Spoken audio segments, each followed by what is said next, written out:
അസ്സലാമു അലൈക്കും വറഹ്മത്തുള്ളാഹി വബറകാതുഹു. അൽഹംദുലില്ലാഹി റബ്ബിൽ ആലമീൻ. അസ്സലാത്തു വസ്സലാമു അലാ അഷ്റഫിൽ മുർസലീൻ വഅലാ ആലിഹി വസഹ്ബിഹി അജ്മഈൻ. അമ്മാ ബഅദ്. ഹിക്മുൽ അതാഇയയിലെ മറ്റൊരു ഹിക്മത്ത്, ഇഹാലത്തുകൽ അഅമാല അലാ വുജൂദിൽ ഫറാഗി മിൻ റുഊനാത്തിൻ നഫ്സി. നീ നിൻ്റെ പ്രവർത്തനങ്ങളെ ബന്ധിപ്പിക്കുക, നീട്ടിവെക്കുക, കാലതാമസം വരുത്തുക. അലാ വുജൂദിൽ ഫറാഗി, ഒഴിവ് സമയത്തിൻ്റെ മേൽ. ഒഴിവ് സമയം കിട്ടട്ടെ, ഫറാഗ് ലഭിക്കട്ടെ, എന്നിട്ട് നിസ്കരിക്കാം എന്ന് നിൻ്റെ പ്രവർത്തനങ്ങളെ വെക്കൽ, അതിനോട് ചേർത്ത് വെക്കൽ മീൻ റോവനാത്തിൻ നഫ്സി, അത് ശരീരത്തിൻ്റെ ദേഹേച്ഛകളിൽപ്പെട്ടതാണ്, അല്ലെങ്കിൽ ശരീരത്തിൻ്റെ വഞ്ചനയാണ്, ശരീരത്തിൻ്റെ അജ്ഞത മൂലം, അഭാവത്ത് മൂലം വന്ന കാര്യമാണ്. അപ്പോൾ സമയം കിട്ടട്ടെ, അല്ലെങ്കിൽ ഒഴിവ് സമയം കിട്ടട്ടെ, അപ്പോൾ ചെയ്യാം എന്ന് വെക്കൽ അത് ശരീരം നമ്മെ, അല്ലെങ്കിൽ നഫ്സ് നമ്മെ തോന്നിപ്പിക്കുന്ന, നഫ്സ് നമ്മെ പെടുത്തുന്ന ചതിക്കുഴികളിൽപ്പെട്ടതാണ്. ഏതൊരു കാര്യം നല്ലത് ചെയ്യാൻ തീരുമാനിക്കുകയാണെങ്കിലും അത് അടുത്തൊരു ഘട്ടം വരട്ടെ. നമ്മൾ പഠനകാലത്ത് എന്തെങ്കിലും നിസ്കാരത്തിന്, ദുഹാ നിസ്കാരത്തിന് നമ്മൾ അത് പതിവാക്കണം എന്നിങ്ങനെ ആലോചിക്കുമ്പോൾ ചിലപ്പോൾ നമ്മുടെ ചിന്തയ്ക്ക് വരും, അല്ലെങ്കിൽ ഇതാണ്ട് കഴിയട്ടെ, പഠനാണ്ട് കഴിയട്ടെ, അങ്ങനെ തുടങ്ങി പല ഏത് കാര്യങ്ങളാണെങ്കിലും എന്തിനേയും നമ്മൾ ഇത് കഴിയട്ടെ, ഇനി അടുത്തൊരു ഘട്ടത്തിൽ ചെയ്യാം എന്ന് ബന്ധിപ്പിച്ചു വെക്കൽ അത് ദേഹേച്ഛകളുടെ ഭാഗമായിട്ട് നിനക്ക് വരുന്ന ആഗ്രഹങ്ങളിൽ പെട്ടതാണ്. അപ്പോൾ മനുഷ്യന് ഏകദേശം എല്ലാ കാര്യങ്ങളും അങ്ങനെ തന്നെ ആയിരിക്കും. ദുന്യവിയായിട്ടുള്ള തിരക്കുകൾ ഇങ്ങനെ അവൻ എത്രത്തോളം കൂടുന്നു അതിനനുസരിച്ച് ആഹാരം ഇങ്ങനെ പിന്നോട്ട് പോകും. നിസ്കാരങ്ങൾ, നോമ്പുകൾ, മറ്റുള്ള എല്ലാ കർമ്മങ്ങൾ, ആ കർമ്മങ്ങളൊക്കെ ഈ തിരക്കിനിടയിൽ എങ്ങനെ ചെയ്യുക, ഈ തിരക്കൊന്നുകൊണ്ട് കഴിയട്ടെ. തിരക്ക് കഴിഞ്ഞ അവസരം ഉണ്ടാവുമോ? ഉണ്ടാവില്ല. കാരണം മനുഷ്യൻ്റെ ആഗ്രഹം, അല്ലെങ്കിൽ ദുന്യാവിന് വേണ്ടിയിട്ടുള്ള പ്രവർത്തനങ്ങൾ എന്ന് പറഞ്ഞാൽ അങ്ങനെയാണ്, ഒഴിയൂല. എത്രത്തോളം അതിൻ്റെ പിന്നാലെ കൂടുന്നു അത്രത്തോളം വീണ്ടും ആഗ്രഹം വരികയും മുന്നോട്ട് ചലിക്കുകയാണ് ചെയ്യുക. ആരെങ്കിലും ദുന്യാവ്, ഞാനിപ്പോൾ ഒരു 2 കോടി, ഞാനിപ്പോൾ ജീവിതകാലം മരിക്കണത് വരെ എനിക്ക് തിമിർത്താടാനുള്ള സമ്പത്തിൻ്റെ പക്കൽ ലഭിച്ചു, അതുകൊണ്ട് ഞാൻ നിർത്തുകയാണ് എന്നാരെങ്കിലും ചിന്തിക്കുമോ? ഒരാളും ചിന്തിക്കൂല. മറിച്ച് എത്ര കോടികളിലാണെങ്കിലും വീണ്ടും സമ്പാദിക്കാനാണ്, അതാണ് ദുന്യാവിൻ്റെ അവസ്ഥ. വീണ്ടും സമ്പാദിക്കാനാണ് അവൻ ശ്രമിക്കുക. റസൂൽ സല്ലല്ലാഹു അലൈഹി വസല്ലമ തങ്ങൾ പറയുന്നത് കാണാം, നമ്മളൊക്കെ ഹദീസുകളിലൊക്കെ പഠിച്ചതാണ്, അൽ കയ്യിസു മൻ ദാന നഫ്സഹു വഅമില ലിമാ ബഅദൽ മൗത്ത് വൽ ആജിസു മൻ അസ്ബഅ നഫ്സഹു ഹവാഹ വതമന്ന അലല്ലാഹ്. യഥാർത്ഥത്തിൽ ബുദ്ധിമാൻ എന്ന് പറഞ്ഞാൽ എന്താണോ ശരീരത്തിൻ്റെ ആഗ്രഹം അതിനനുസരിച്ച് ഇങ്ങനെ ചലിക്കുന്ന ആളല്ല. ആ ശരീരത്തിനെ കീഴ്പ്പെടുത്തി ആഹാരത്തിന് വേണ്ടി, അല്ലെങ്കിൽ നാളേക്ക് വേണ്ടി ഒരുങ്ങുന്നുണ്ടോ എന്ന് പരീക്ഷിക്കണം, എന്ന് നോക്കണം. അതിനനുസരിച്ചാണ് നമ്മൾ ബുദ്ധിമാനാണോ അല്ലേ എന്നുള്ളതൊക്കെ, അല്ലെങ്കിൽ ഇവൻ യഥാർത്ഥത്തിൽ വിജയിയാണോ അല്ലേ എന്നൊക്കെ തീരുമാനിക്കേണ്ടത് അത് നോക്കിയിട്ടാണ്. അപ്പോൾ അല്ലാതെ ശരീരത്തിൻ്റെ ആഗ്രഹത്തിന് വിട്ടാൽ ശരീരത്തിൻ്റെ ആഗ്രഹം ഒരിക്കലും തീരൂല. ദുന്യവിയായിട്ടുള്ള ആഗ്രഹങ്ങൾ റസൂൽ സല്ലല്ലാഹു അലൈഹി വസല്ലമ തങ്ങൾ പല ഹദീസുകളിലൂടെ അത് വിശദീകരിച്ചിട്ടുണ്ട്.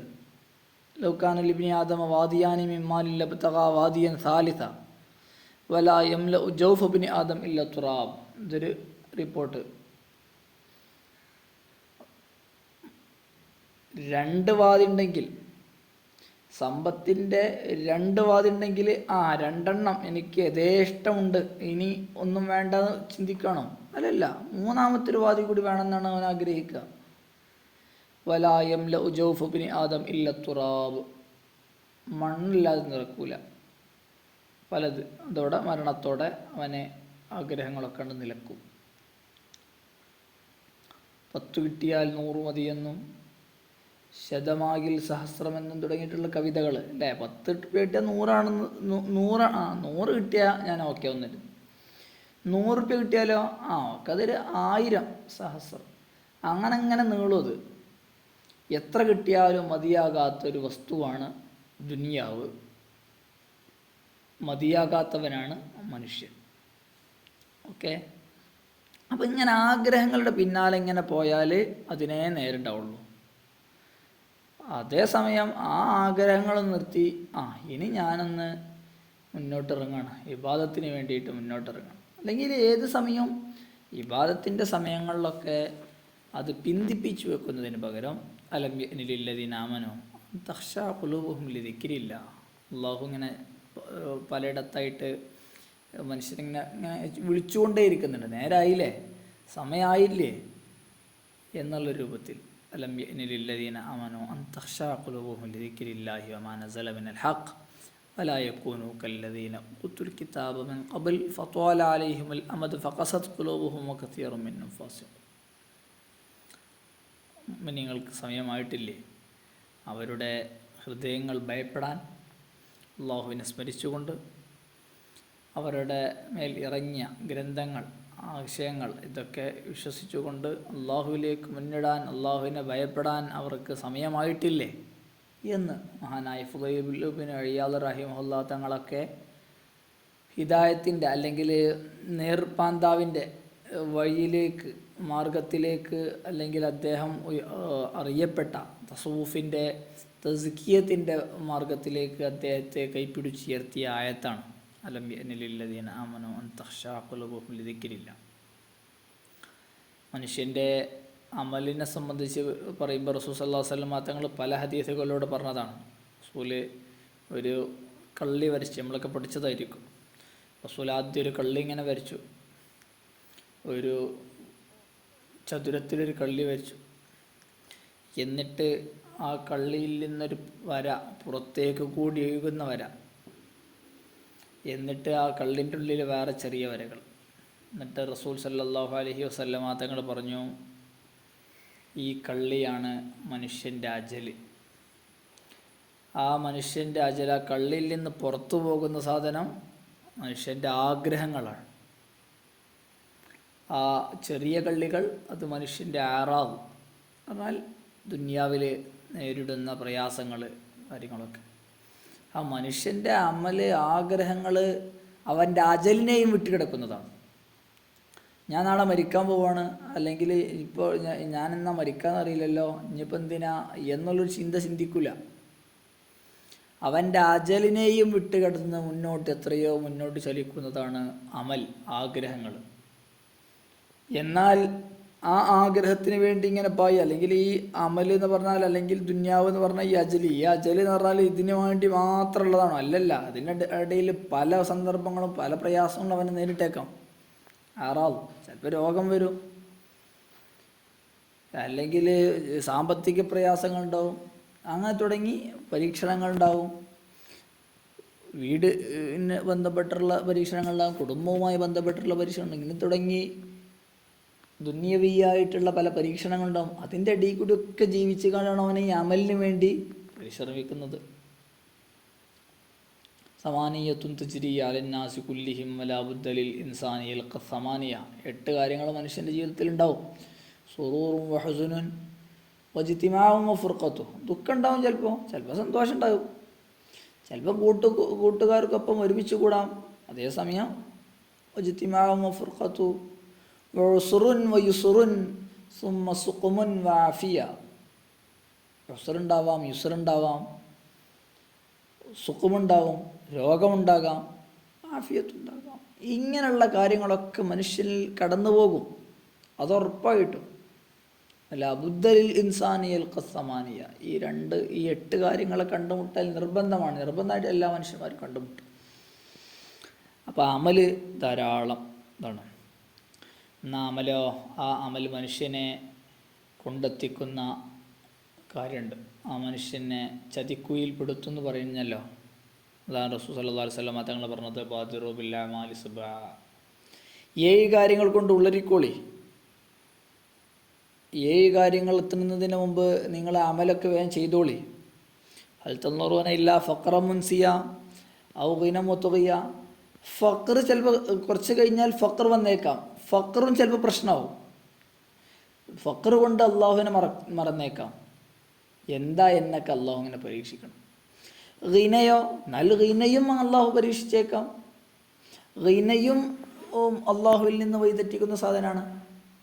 അപ്പോൾ ഇപ്പോൾ നമുക്ക് അള്ളാഹുവിനെ കുറിച്ച് അല്ലെങ്കിൽ എന്തെങ്കിലും നന്മ ചെയ്യാൻ തോന്നുന്നുണ്ടെങ്കിൽ അപ്പം ചെയ്യുക എന്നുള്ളത് മാത്രമാണ് പരിഹാരം. അടുത്തൊരു ഘട്ടത്തിലേക്ക് എനിക്ക് അതിനെക്കുറിച്ചൊരു ചിന്തന വന്നോളണമെന്നില്ല. അത് ആ സമയത്ത് ചിലപ്പോൾ മറ്റൊരു കാര്യവുമായിട്ട് ഞാൻ വ്യാപൃതനാകേണ്ടി വരും. ഔ മറല്ല മുഫ്സിദ, അല്ലെങ്കിൽ രോഗം വന്നേക്കാം. ആരോഗ്യമുള്ള സമയത്ത് ഖുദ് ലിസ്ഹത്തിക ലിമറദിക് മിൻ സിഹത്തിക ലിമറദിക്, അല്ലേ? ആരോഗ്യം ഉണ്ടാകുന്ന സമയത്ത് നമ്മൾ ചെയ്യുക. ഔ ഹറമം മുഫന്നിദ, അല്ലെങ്കിൽ അത് പടവൃദ്ധനായേക്കാം. ഔ മൗത്തു മുജിഹിസ, അല്ലെങ്കിൽ മരണം. അവിദ്ദജ്ജാല, അല്ലെങ്കിൽ ദജ്ജാൽ അവസാനം. അവിസ്സാ, അല്ലെങ്കിൽ ഖിയാമന്നാൾ, സാഅത്ത്, ഇങ്ങനെ തുടങ്ങിയിട്ടുള്ള വലിയ പ്രതിസന്ധികൾ അല്ലെങ്കിൽ വലിയ അതാണ് ഭാവിയിൽ വരാനുള്ളത്. ഇനി എവിടേക്കാണ് കാത്തു നിൽക്കുന്നത് എന്ന് റസൂൽ സല്ലല്ലാഹു അലൈഹി വസല്ലം തങ്ങളുടെ ഹദീസിലൂടെ പഠിപ്പിക്കും. മാത്രമല്ല, ഈ ആഗ്രഹിക്കുക ആ ഒരു ആഗ്രഹം വെച്ചിട്ടല്ലേ നമ്മളിപ്പോൾ ഈ അമാലുകളൊക്കെ ഒഴിവാക്കുന്നത്. അങ്ങനെ ഒഴിവാക്കാൻ അല്ലെങ്കിൽ പിന്തിപ്പിക്കാൻ നമുക്ക് എന്ത് അധികാരമുള്ളത്? ഞാൻ ഇന്ന് ചെയ്യണില്ല നാളെ ചെയ്യാം എന്ന് വെക്കാൻ എനിക്ക് അധികാരമുണ്ടോ? കാരണം ഈ അജൽ എപ്പോഴും തീരുന്നതാണ്, അല്ലേ? ഒരു കിളി പക്ഷി മരക്കൊമ്പിലിരിക്കുന്ന പക്ഷിയെ പോലെ, അല്ലേ? എപ്പോഴും ജസ്റ്റ് വന്നിരുന്നിട്ട് പോവാണല്ലോ, എപ്പോഴും പോകാം. ഏത് സമയത്തും നമ്മൾ അള്ളാഹുവിലേക്ക് പോകാം. കാരണങ്ങൾ ഉണ്ടാവട്ടെ ഉണ്ടാവാതിരിക്കട്ടെ, എന്തും കാരണങ്ങളാണ്. വലൗ കുന്തും ഫീ ബുറൂജി മുശയ്യദ, ഏത് ഉയർന്ന കെട്ടിടങ്ങളിലാണെങ്കിലും നിങ്ങൾക്ക് മരണം വന്നെത്തുക തന്നെ ചെയ്യും. അപ്പോൾ അടുത്തൊരു നിമിഷത്തേക്ക് പിന്തിക്കുമ്പോൾ ആ നിമിഷം ഞാൻ ജീവനോടെ ഉണ്ടാകുമെന്ന് എനിക്ക് എന്തെങ്കിലും പ്രതീക്ഷയുണ്ടോ? പ്രതീക്ഷ അല്ലേ? മാത്രമല്ല, നമ്മുടെ ഒരു കൺസേൺ കൂടിയാണ് അവിടെ വെളിവാകുന്നത്. നമ്മളിപ്പോൾ ഈ ദുന്യാവിൻ്റെ എന്തെങ്കിലും ആഗ്രഹത്തിന് വേണ്ടിയിട്ട് അല്ലെങ്കിൽ എന്തെങ്കിലും ഭൗതികമായിട്ടുള്ള നേട്ടങ്ങൾക്ക് വേണ്ടിയിട്ടാണ് നമ്മൾ ഈ നിസ്കാരത്തെ അല്ലെങ്കിൽ മറ്റു വിഭാഗത്തുകൾ പിന്തിപ്പിക്കുന്നതെങ്കിൽ നമ്മൾ ഏതിനാണ് പ്രാധാന്യം നൽകുന്നത്? അള്ളാഹുവിനോ?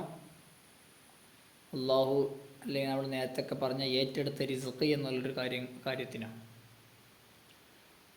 ദുന്യാവാണ് നമ്മുടെ ചോയ്സ് വരുന്നത് എന്നുള്ളതിൻ്റെ ഒരു ലക്ഷണമാണത്. ഓക്കെ, അപ്പോൾ ചുരുക്കി പറഞ്ഞാൽ ഹിക്മത്തിലൂടെ മഹാനായ ഇബ്നു അത്താഇല്ലാഹി സിക്കന്ദരി തങ്ങൾ പറയുന്നത്, അമൽ ചെയ്യുമ്പോൾ അത് ഫുറൂഹ് അല്ലെങ്കിൽ ഫറാഹ് ഉണ്ടാവുക, അല്ലെങ്കിൽ ഒഴിവ് സമയം ഉണ്ടാവുക, എന്നിട്ട് ചെയ്യാമെന്നുള്ള പേരിൽ ബാക്കി വെക്കരുത്. ഒഴിവുള്ള സമയങ്ങൾ അല്ലെങ്കിൽ കിട്ടിയ സമയം, എപ്പോഴാണ് നമുക്ക് സമയം കിട്ടിയത് ആ സമയത്ത് നമ്മൾ അള്ളാഹുവിലേക്ക് എടുക്കാൻ എല്ലാ കാര്യങ്ങളും, ഏത് കാര്യങ്ങൾ കൊണ്ടും അത് ഇബാദത്താക്കാൻ ശ്രമിക്കുക എന്നതാണ്. അല്ലാഹു യുവഫിഖ്.